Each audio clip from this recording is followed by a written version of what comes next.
Hey, what's up, everybody? Welcome to this week's podcast. I'm slowly getting settled in, kinda getting my setup all ready.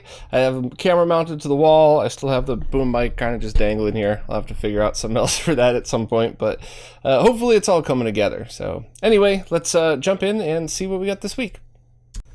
First up, Porkchop Express, the person who runs MrAddons.com as well as maintains that very awesome controller latency spreadsheet, has worked with Lemonici in order to turn that into an interactive web page. So before it was just a shared Google spreadsheet, which is still awesome, but now it's just a little bit easier to navigate and sort through the results.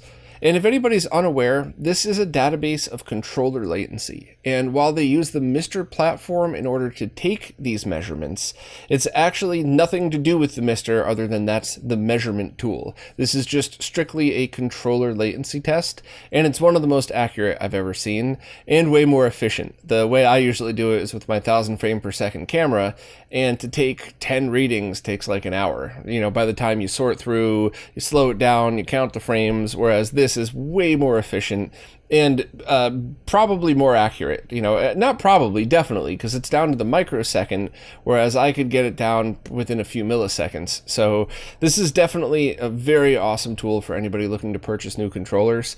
I have a hardware setup that Porkchop was nice enough to send me, and it's still boxed up somewhere, but as soon as I get that all together, I would love to become a contributor to this, because both for my own curiosity, for helping the community, and because I really love messing with stuff like this. So I would absolutely bookmark this link for anybody who wants to purchase controllers to see if they hold up for latency or not. And the only other thing to note is that this is a best case scenario, because the USB controllers are all run through MR's low latency mode, and not all devices have that. And I mean that in a good way. I just don't want somebody to buy this thinking it's going to be 1 millisecond of lag and plug it in like a Genesis Mini and expect the same results, because that's probably not going to happen. But an awesome spreadsheet, now a website that I think anybody who cares about latency and controllers should absolutely bookmark. And remember, you could use these controllers on modern consoles and PCs as well, so it's not just for retro stuff. I wanted to write a guide on how to utilize the RetroTink 5X's new Scanlines to play modern games, and I was just playing through and just recently beat Axiom Verge 2, so I thought, what a perfect game to try this on, because even though it's a modern game, it's retro-inspired, so let's see how it would look with a CRT filter on it. And while I specifically went into detail about what I did for Axiom Verge 2, it's pretty similar for pretty much any modern game. But basically, you're going to want to take the HDMI output and convert that to component video using any of the cheap DACs that I always link to. And these are ones that I personally use and have tested. So while there's always a chance of a company pulling a switcheroo, they should be everything that you would need and not very expensive. And then you're going to want to set your console to 480p. And that's pretty much it. Then just turn on whatever scan lines of your choice for the RetroTink 5X. For me personally, I found that when I was using Axiom Verge, there's two modes. There's a stretch mode and a fill mode, and I believe that's an integer scale of Axiom Verge's very low original resolution, because it was designed retro style, and I believe a 480 by 279 resolution. The first one was. I think the second one was as well. And if you set it to exact mode with black borders, you have borders around it. So I did some experimenting and found that if you set the RetroTink 5X to 1080p fill, the overscan fills the screen perfectly for this game. Now, if other games have options like this, I would toggle it. If not, just 1080p stretching, or even if your display is compatible, 1200p or 1440p. Basically just kind of keep messing around with it to see whatever looks best for you. And if it's a widescreen game like this one, just remember to set the sampling to 16 by 9, so it stretches it throughout the screen for you. And it just looked awesome. I honestly liked the game every way I played it, but having the scanline look was pretty cool, especially with the aperture grill scanlines, the ones that I've been talking about that I really like. So basically any 480p game that you're scaling to 1080p and up through the RetroTink 5X should look pretty darn good. But the other cool thing that I wanted to try was that, well, since this is a game that's low resolution, that's meant to, or that's meant in the style of CRT games from back in the day, why not try downscaling? And as I suspected, it looked absolutely awesome. This is one of the things where if your console doesn't go lower than 720p, the 720p to 240p downscaling mode of the RetroTink 5X would work perfect. It doesn't work well for modern games with lots of detail, but retro-inspired games that are just doubling the image or tripling the image anyway, it looks great when you cut it down. I still did 480p to 240p just because I've had a little bit more luck with that. And remember that you use the up and down arrows of the RetroTink 5X's remote to center it. So if you ever downscale and it looks absolutely terrible, just hit up or down and it should probably just be perfect after that. And I thought it was absolutely awesome playing it this way on my D32 widescreen BVM. You could just play it on any monitor that has a 16:9 mode. All of my PVMs do, including some of the older ones. So you could still play it on a square monitor and just hit the button to turn it into 16:9, but it was pretty cool. So anybody wants details on how to downscale, please check out the RetroTink 5X deep dive video I did. Basically, you just need 2 cheap jacks to convert everything back and forth from component or VGA, I guess, if you're using an HD15 to SCART. But overall, it looked pretty cool. I did snap a very quick shot of my D32 when it was being sent widescreen 240p, and I snapped another shot of the aperture grill, I can never say that word right, the aperture grill setting on my OLED, and I realized both pictures came out terrible, and I just kind of left them in just for the heck of it, but I didn't go back and retake them because I wanted this to be about you. I wanted this to be about people who want to just add Scanlines to their games and want to experiment for themselves. Because every size TV, every type of TV, how far away you sit, there's so many different factors involved. And I didn't want to turn this into a, here's how my BVM compares to an OLED with this one game and this one Scanlines. So I might go back and do something else like that in the future just for fun. But this post was really just about any modern game that you have, especially one that's retro inspired, how to add Scanlines and how to get more of an old school feel to it. So if you're interested in this at all, please check out the post. It should have all the info you need. And one day I'll definitely go back and do a comparison, a real comparison with the quality pictures of how these things look on like a standard PVM versus an OLED with the, the new Scanline functions on it. So please check that out if you're interested. Cassidy from the Bad Game Hall of Fame recently interviewed a developer that worked on Virtual Lab, which is a pretty notorious Virtual Boy game. And over the years, people had just assumed that it was rushed to release, and I believe the developer had even cracked their own jokes at it a few times. But until reading this interview, I never realized how rushed it actually was. And it was a very Atari 2600 style story, where the entire thing was done in under a month with only 8 days using actual Virtual Boy development hardware. So if you're a nerd that loves the behind-the-scenes stories behind all of this stuff, I would definitely check out the interview. I do just want to put a wording out there just to echo Cassidy's own statements that there is a personal and kind of depressing and horrifying story in there as well. So if you're sensitive to that stuff, maybe stop after the warnings and just enjoy the nerd side of things. But I certainly appreciated the insight into all of this, and it does make me think twice about mocking terrible games. Because while in this case, I mean, I think everybody, including the developer, agrees that it is what it is. There's always a story behind it. So I try to be a little more sensitive to that stuff these days, especially now that I've gotten to know so many hardware and software developers. But when something's terrible, it's just terrible. So it's nothing you could do about it now other than enjoy the story and maybe give the game another try with that in mind.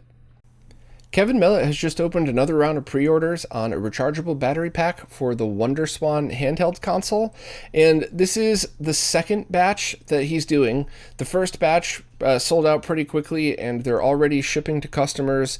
I think Kevin mentioned that they should be done shipping the first batch by the end of the year, probably sooner, and this batch will start shipping at the beginning of next year. The price did go up $10, which, to be honest, is pretty awesome considering how expensive a lot of this stuff has gotten in the past year. So I could imagine that Kevin's probably taken a hit on that side as well. So it's not cheap, but it is pretty neat. If you're a fan of the Wonderswan handheld and you don't want to eat up a bunch bunch of batteries, you could use this. And it's also designed in a way so you could still see the label on the cartridge. So it doesn't block that, so you don't have to wonder what game is put in, or in the case of Kevin's upcoming e-ink ROM cart for it, you'd be able to see the very cool screen on it as well. So anybody that wants any more details, please check out the post. And I'll also keep everybody updated when there's more word on the e-ink ROM cart for the Wonderswan. Still no time frame for that, other than it's definitely in development and it'll definitely be out at some point. And Kevin's always brought his stuff out to market, so while stuff usually isn't out instantly, it does come out. There's no vaporware here, so definitely keep an eye on this stuff if you're interested. John and Audie from Digital Foundry just posted a very awesome DF Retro documentary about the F-Zero series. And this is one of my favorite racing games, so I was immediately sucked in, and they did an amazing job as usual. So, I'm sure everybody listening probably knows what F-Zero is, but if you don't, it's a racing game that started on the Super Nintendo as a launch title.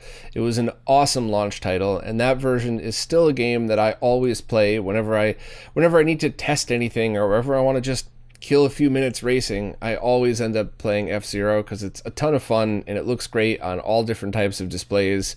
It's definitely a good game both to enjoy and to use for testing. But I also liked all the other versions as well, even some of the Game Boy Advance ones that were really just bump happy. But if you're interested in what any of this is, definitely check out their documentary. And I, in the original post, forgot to list Audie in this, which made me laugh because Audie and I like teasing each other, so I just gave him the perfect excuse to absolutely eat me alive in DMs. So sorry about that, Audie. It was not intentional. I'll make sure to remember to credit you next time. But definitely check it out if you're interested in F-Zero. And also, I did stumble across a ROM hack that allows you to unlock all of the tracks in the original F-Zero. So if you want to revisit the Super Nintendo version, maybe take a look at that and play through your ROM cart or Mister or something, and just kind of check that out to see if there are any tracks that maybe you never got to over the years. Greg from LaserBear has just started selling a VESA Mount version of his LCD CRT case, and this has both 75 and 100 millimeter mounting on there. So if you wanted to mount this thing to a stand or a wall mount that has swivel capabilities for, easy vertical, horizontal switching modes, this is probably the best choice just because it's super easy to mount it. And while I liked this kickstand on the original version of this case, I think if you wanted to mount it to something and not just leave it freestanding, this would be the better choice anyway. The price is $50, and you could just check out all of the details right on LaserBear. Also, this is the same style thing that I did a video and a few live streams with Greg on a while back. And it's funny because a lot of people totally got it right away. A lot of people totally got it and said, very cool, but not for me, which is 100% fair. But so many people just didn't understand the use case, and which, at the end of the day means I didn't do a good job conveying that in my video. But basically, this is really for people that want a dedicated screen that's very low latency. It's about a millisecond. And on top of that, this screen has a native resolution that's supported in Mister.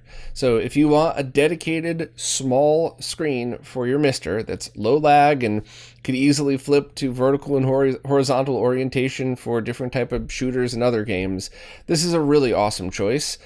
But if you're looking for a big, giant monitor to play your games on, this is obviously a terrible choice because it's tablet sized. So this isn't for everybody, but I've heard a lot of really cool use cases, especially in the comments, over both the live streams and once this video was posted. A lot of people came up with a bunch of very cool uses, including things like it's their dedicated Mister monitor, but it's also their secondary monitor when they're streaming other stuff that they watch the chat on, and a bunch of really cool other things like that. So if you're interested in why you would want something like this and what it is, check out the original video. And if you want a VESA mount version rather than a full case version, pick this one up instead. The NES-inspired game Alwa's Awakening that was released a few years ago on pretty much all modern platforms has just been ported over to the real NES, which I think is amazing. So it's a retro style game that was then ported by developer Brad Smith, who also created the NES game Lizard, and it's pretty much the same game. Some of the graphics had to get cut down, some of the rooms had been made to fit into the NES's resolution, and a few other things have been kind of tweaked, but also 3 new areas have been added to explore, which is pretty awesome. And somehow Brad Smith did all of this while shrinking the game from 280 megabytes to 512 kilobytes, which is impressive and kind of awesome. And another very cool thing is pre-orders are open for this game right now for 2 different versions of it. One is $20, and it is a digital edition that comes on a USB stick, and it's the ROM of the game, and I believe the digital versions of the manual and stuff like that. So basically, you could play on original hardware using like an EverDrive or even the Mister through the NES core, and you're essentially just buying the digital version of the game. You're buying the ROM, which I think is very, very cool. I know some people had wanted just the ROM, so maybe you pay even less, but I like this. I think this is a good choice, and I think it's, inexpensive compared to any other version that you might get. But there is a physical collector's edition available as well, and this is on a real NES cart, so this isn't like where it comes in a collector's box, but it's just the digital download. It's the real version of it. The price is $60, and it comes with a bunch of cool stuff, including a very neat looking PCB. And Retrobit is making the PCB, who has gone out of their way to say that this will have beveled edges, it will be properly built with hard gold, and it will be running at the proper voltage for the NES hardware. So I absolutely love that some companies are bending over backwards to not only make it right, but let everybody know, hey, we're taking the time to do this right. So I think I love everything about this situation. I haven't played the game yet, and now that I know it's coming out on NES, I want to definitely wait to play it on original hardware to see, but I think this is really cool. It was a game that a lot of people seemed to really enjoy, and now you could play it any way you want. You could pick it up on modern platforms. If you have an original NES and a ROM cart, you could do it that way, or you could get a very cool looking collector's edition that comes with its own cartridge. So, just props to everybody involved with this one, because it seems really cool, and it seems exactly the way we would all want it to be done. The fancy collector's edition, just the ROM, just play the original. I don't know. I'm pretty excited about this one. Hopefully the game holds up. I'm sure it does. There's a lot of great reviews on it, but hopefully I'll enjoy it. And I'm definitely going to try to pick up the collector's edition just because the cart looks really cool. And I'm happy to know that I won't have to worry about putting it in my NES. Well, that's it for this week. This was kind of a short one because as much as I tried, I didn't get a chance to keep up with all of the posts that I wanted to write. There was nothing time sensitive. There's no pre-orders you're missing or anything like that. But there was a whole bunch more stuff I wanted to talk about. And I probably could have elaborated a little bit more on some of this other stuff this week. But I was working on the house, blinked an eye, and realized, holy crap, it's evening. I got to record the podcast, get it edited, get it up there for tomorrow morning. So, this one was a little shorter than usual. My apologies to everybody. But hopefully things will slowly be starting to get back to normal. Hopefully I could find time to work on those bigger production videos again. I have such a long backlog. I don't even know how I'll be able to catch up, but I'll try my best. And I think I'm going to start with interviews and live streams because I love doing both, and they're a lot less total work than some of the higher production videos. Some of those ones I've done over the past year or two were like 50, 60, 70 hour videos to make from start to finish. So I definitely won't be able to do any of those in the next month or so, but hopefully by the end of the year, everything will be back in, full speed ahead. But at the very least, I can get back to doing some cool live streams. There's always so many people I would love to talk to and highlight and interview, and hopefully that'll start next week at least. And it seems like the setup seems to be working out pretty well. So hopefully my slow ass suburbs internet speed will hold up for these Skype interviews and stuff like that, but I guess we'll find out. So anyway, thank you all to everybody who watches, listens, plays nicely in the comments, and especially thank you to everybody who supports on any of the support services, because it's you who's keeping all of this stuff alive. So thank you all so much, and I'll see you next week.